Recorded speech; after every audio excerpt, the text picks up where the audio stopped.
Hello friends, welcome to all. This is Tulasi, right time right investment.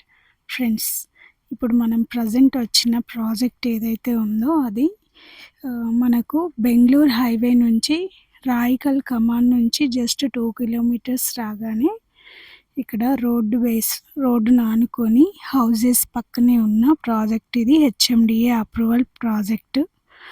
ఈ road మనకు కనిపిస్తున్న road ఏదైతే ఉందో అది ప్రపోజ్డ్ 100 ఫీట్ రోడ్ కాబోతుంది. హైవే నుంచి జస్ట్ 2 కిలోమీటర్స్ రాగానే ఈ ప్రాజెక్టుని మనం చూస్తాము. ఇల్లుల పక్కనే ఈ ప్రాజెక్ట్ ఉండడం జరిగింది. 13 acres ప్రాజెక్ట్ ఇది. హెచ్ఎండిఏ అప్రూవల్ ఉండి బ్యాంక్ లోన్ ఫెసిలిటీ కూడా ఉంది. మరిన్ని వివరాలు కావాలి అంటే స్క్రీన్ పైన ఉన్న నెంబర్ని కాంటాక్ట్ అవ్వండి ఫ్రెండ్స్. Thank you.